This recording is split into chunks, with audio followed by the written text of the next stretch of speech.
Well, Rachel, if you ask Professor Barya, he will tell you that it's a matter of when as opposed to if. But Professor Venansius Baryamureeba does join me. Good evening, Professor. Good evening to you. You look exhausted. The campaign must be draining the energy out of you. Not really. I'm very energetic, but of course I campaign every day. All right. Yeah. Before we get into this discussion, Professor, I just want to show our viewers this quick clip, and then we get back and talk. You know, I have a track record. I've worked in the education sector. I've worked in the private sector. I know governance issues in this country. And I can assure you, at this time, at this point in time, I'm the best candidate that can lead this country through a peaceful transition. Nurses retire at 60. Other public officers retire at 60. Bishops are retiring at 65. Now you have a Mama Mbaba who is 67, above retirement, in the race for president. You have President Museveni at 73, way above retirement, in the race for president. So what it means is that they cannot easily comprehend the issues affecting the youth in terms of employment. The other age bracket, you need somebody in the 40s who can understand people in their 30s, in their 20s, but also take care of interest of the people in their 50s and 60s. That's why you need a young president, and that's why I'm running for president. They are going to create other unions, other cooperative societies that focus on other areas, and within those societies and cooperatives, there will be jobs created for your children and for yourself. Professor Venansius Baryamureeba joining me today. Professor, many a person were from amongst. You woke up one day and you said you're going to run for president. Where did this idea come from? The idea is all about service. You know, I've been in this country, as, you already know, for a very long time. I've served in the education sector. I've been a chairperson of several boards, both locally and internationally. I know how government works. So over time, people have been asking me, Barya, why don't you have a shot at the presidency? I told them, no, let me first handle the education sector. Now, when I published a book called The Ideal Ghana Perspectives, and I suggested... They will see him. No, The Ideal Ghana Perspectives. That was a different one. They will see him in my memo. Oh, sure. So when people read it, they say, but these are great ideas. Do you expect anybody to improve it? Why don't you come up? So they started putting pressure on me and kept on growing. Then at some point I said, you know what? God speaks through people. It's time for me to come up. Now is the time. And I'm running for president, and I'm winning next month. You're winning next month? Next month I'm winning the president. You have your manifesto out, and it's a 12 issues-based manifesto. A couple of things. We'll not go through all the 12. We'll just try and look at those that we can. Beginning with education, among the many things that you do promise to do is you want to ameliorate teachers. You want to give them a better pay because you feel they are paid dismally. When you were the vice-chancellor at Makerere University, one of the issues you were accused of was you cared not for, especially the teaching assistants, the staff there, you didn't pay them well. At one point you wrote a letter saying the only people that deserve a better pay are professors, associate professors, and the like. These other low-ranking ones, training assistants, and so on, they earn enough. Why should you be believed now when back then it seemed, at least according to these people, that you didn't care for them? You know, I just want to really maybe provide information. What you have is half-truth. When I was the dean of the faculty of computing and IT, the people there were paid so well. When it came to university level, I said what we need is to have like a salaries and remunerations board for Makerere, where you set salaries commensurate with the qualifications and experience. That's why we have a problem. You have a driver in KCCA earning so much, you have a nurse earning almost nothing. So what I meant then was that you need to look at a professor, you look at a PhD holder, you look at a master's holder, bachelor's holder, set the salaries to show that actually these people have different qualifications, different experience. That was it. And when I said, like for example, teaching assistant who had a bachelor's degree or who has a bachelor's degree was earning too much, it was in relation to what other people are earning. I'll give an example, medical doctor. If you're a medical doctor and you're working in a government hospital, you earn less than 2 million shillings. Others earn actually 700,000 shillings. But if you are a teaching assistant in a public university, regardless of the degree, whether it is 2 years, 3 years, 4 years, you get at least 1.7 million shillings. So I was saying we need to look at this and have a salaries and remunerations board. Still talking education, you said that you're going to make Saturday and Sunday classes illegal when you become president. That's for primary and secondary. Challenge here though is many a parent, many a student feel that extra extra mile, you know, going for class on Saturday, doing remedials, and the way to go, they prop them up in a way. How are you going to inoculate into them the idea that, look, less is better? Because not many people think so. Yes, but you see, actually you talked about the 12 issues. The main issues in manifesto are 3: education, health, and employment. Once you address those, all others get a... We're going to see how we break them down, but still on this particular issue now. On that very one, that's what I want to say. Education is one of the things we must fix in this country. If you don't get it right, we can forget all about all the other sectors. And that is why you see countries like USA, like Finland, like UK, like Mauritius, Singapore and others had to fix the education system. So, to me, when kids are in primary or in secondary, it's not about being in the books all the time. Like you've seen the results coming out of primary education, I mean, the peer results. You realize that at primary level, kids must master arithmetic, you know, or what you call numeracy, reading and writing. That they must master. But you see, when we talk about kids being in primary, they need to get other skills, extracurricular activities, to know how to cook and do this. So all that, they need to be given some time. You don't just pump them like machines. And studies have shown that kids need some free time to think, to go over things. And so, for me, I'm going to convince the parents that your kids need to rest. Regarding job creation, you say that in 2 years of having been in office, when you get elected as president, you will create 1 million jobs. Not only 1 million. How many? At least according to your manifesto. 1 million jobs. That is in business process outsourcing. So it's a total of how many altogether? Altogether. And I'm more interested in the how. How are you going to create these jobs? The how. Let me tell you about the how in the area of business process outsourcing. Countries like America, Canada, the greater Europe, you know, they have an aging population. They are looking out for people who can work for their companies in America, the organizations in America, Europe, and Canada, and other places. Where they are going to ship Ugandans where they are still here in their countries. Now, internet and security have made it easier. That's why in America and Europe and Canada, people spend at least 1 day a week working from home. But they access the system at the office. So all that happens with internet now, you can be based in Uganda as an accountant and do bookkeeping for a company in America.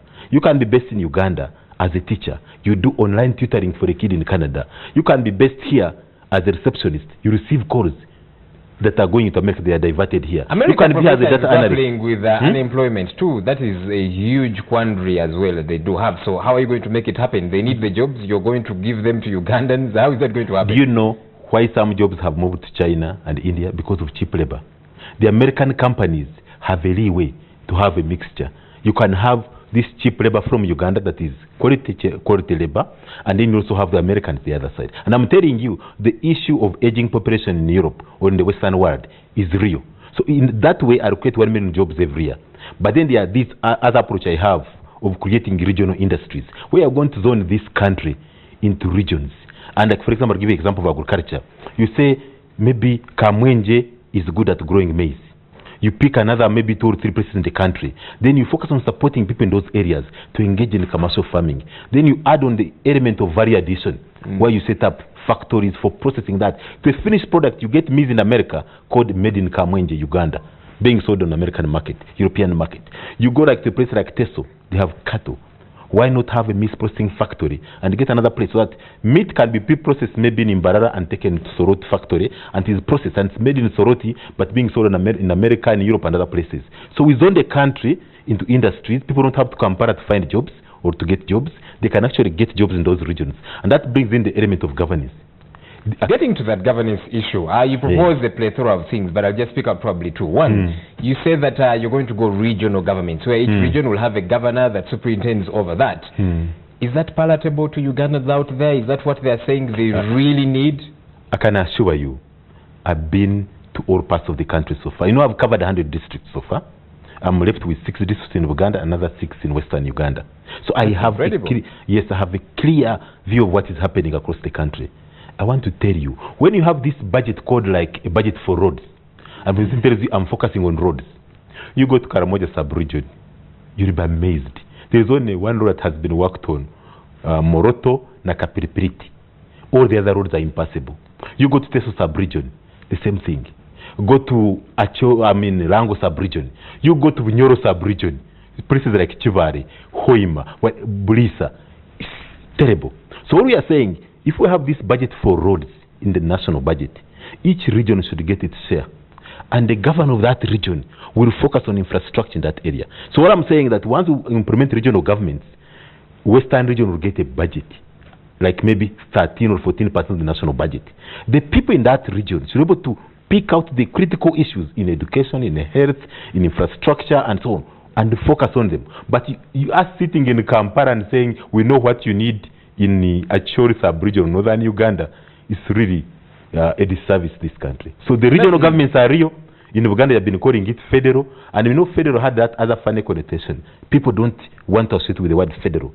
But in other places, they call them provinces. In Kenya, they call them counties. In America, they are states. So I'm going to give Ugandans, including Uganda, I want to call it true federal. All right, still talking governance, Professor. Yes.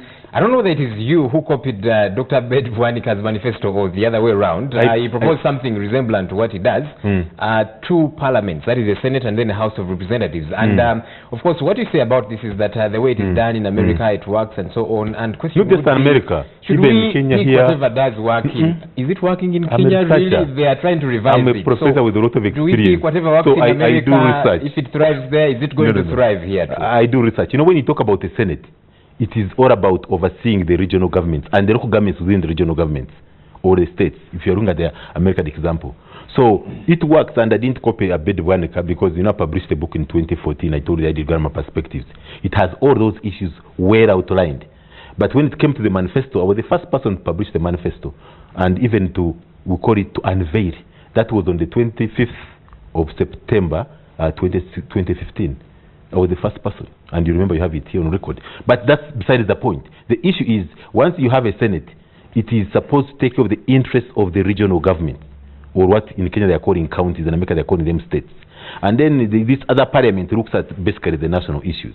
And to me, that's the way to go, because you have these checks and balances, two levels. All right, my time is running. Real quick, Professor, agriculture. Uganda, for example, has 48.9% of East Africa's arable land. I don't know if you knew that. How do you hope to tap into this? Many persons say Uganda has potential to be a food basket of not just the region, but of Africa. How are you going to make this happen? I agree. It can be for the whole of Africa. You know, if you have not traveled in Uganda, you may think we don't have land. When you go to northern Uganda, you go to eastern Uganda, you go to parts of western Uganda, you can drive like 3 miles without seeing even a single homestead.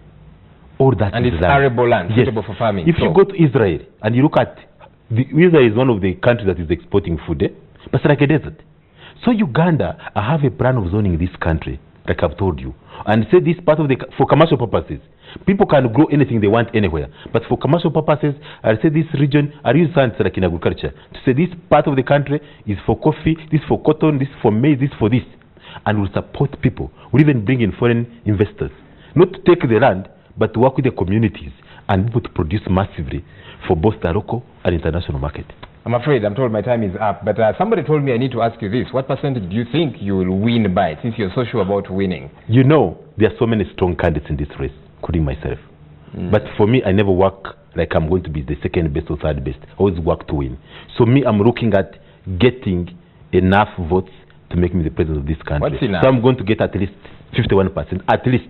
So you can add 10%, you can add 15%, but I'll get at least 51%. At least 51%? Yes. What happens, Professor, if you fail to make it as a president? What next for you? What next?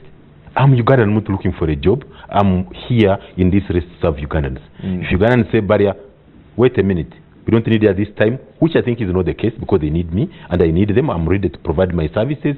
I have the expertise needed to run this country. And Mama was talked about handing over leadership to the next generation. He's in 7th generation. So he's telling you that actually people like Barya should take over. And I agree with him. I'm 47 in between, you know, 94, 47 and 0. So we are the generation to lead this country and have the expertise. And I thank you for campaigning for me. Professor, and they invite you to serve in their government as minister or that kind of position to add value to this country. Like I've told you, that? I'm not looking for a ministerial position, you know. I'm here to serve Ugandans. I'll cross the bridge when I get there. I know I'm going to win this election. But just in case, you know, at times, like you saw what happened in Kenya. There was a lot of violence and so on. And after that, they said, let's have a coalition government. And if you are about serving Ugandans, and Ugandans come up to you and say, Barya, can you, for example, serve as a vice president in this coalition government? I'll think about it. If I'm president and say, but Barya, you know the country is divided. Can we have maybe a Mama Mbabazi or this other person or Kiza Vesti or Abedi Bwanika serve with you, because I think once I win, I would request President Museveni that don't join the government. You can't be president and become a vice president. You get it? So he would join the Elders Council and continue advising Ugandans on the issues where he has expertise. Well. Professor Barya, I must tell you, I like your confidence, the one you exude. Wish you all the very best. I derive it from Ugandans. Thanks for talking to us. And Thank wish you all the very best. Me.